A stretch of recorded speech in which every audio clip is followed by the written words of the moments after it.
మరో breaking news చూస్తున్నాం. 2021లో TDP office దాడి ఘటనపై పోలీసులు యాక్షన్లోకి దిగారు. గత ప్రభుత్వంలో అల్లర్లు, దాడులపై ప్రస్తుతం చంద్రబాబు సర్కార్ కసరత్తును మొదలుపెట్టింది. రాష్ట్రంలో ఉన్న రౌడీ మూకలను ఏరివేసేందుకు ఫుల్ కాన్సంట్రేటెడ్ గా పనిచేస్తోంది.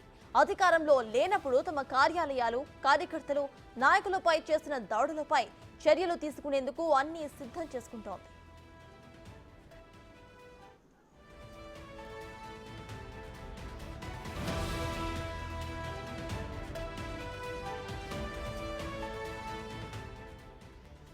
ఇక టీడీపీ ఆఫీసుపై దాడి ఘటనలో ప్రస్తుతం 10 మందిని గుర్తించారు పోలీసులు. అందులో దేవినేని అవినాష్ అనుచరులు, వైసీపీ ఎమ్మెల్సీ లేళ్ల అప్పిరెడ్డి అనుచరులు ఉన్నారు.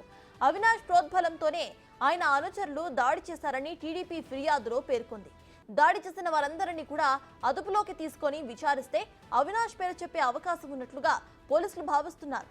అయితే సీసీ ఫుటేజ్ లో అవినాష్ తన అనుచరుల వాహనాలు, ఫోటోలు, వీడియోలు ఉన్నట్లుగా సమాచారం. ఈ అంశంపై వైసీపీ నేతల్లో చర్చ సాగుతోంది. ఈ దాడి కేసులో అవినాష్ ఏవన్ అవుతాడా అని అనుకుంటున్నారు. మరోవైపు టీడీపీ నాయకులు కూడా అవినాష్ అరెస్ట్ అయ్యే అవకాశం ఉందంటున్నారు.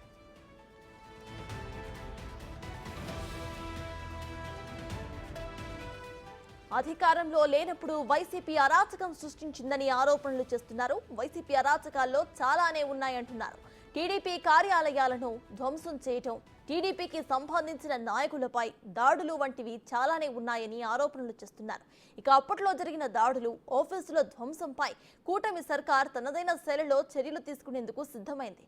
దాడి చేసిన వారితో పాటు చేయించిన వారిపై కూడా పోలీసులు దృష్టి పెట్టినట్లుగా తెలుస్తోంది.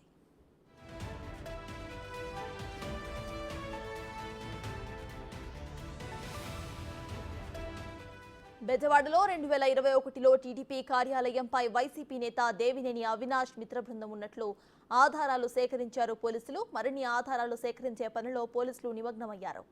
అయితే పూర్తిస్థాయి ఎవిడెన్స్ ను సేకరించి దాడి చేసిన బృందాన్ని అదుపులోకి తీసుకునేందుకు సిద్ధమయ్యారు. పూర్తిస్థాయి ఆధారాలు లభ్యమయ్యాక అవినాష్ అరెస్ట్ అవుతారని చర్చ సాగుతోంది. దీనిపై త్వరలోనే క్లారిటీ వచ్చే అవకాశం ఉంది.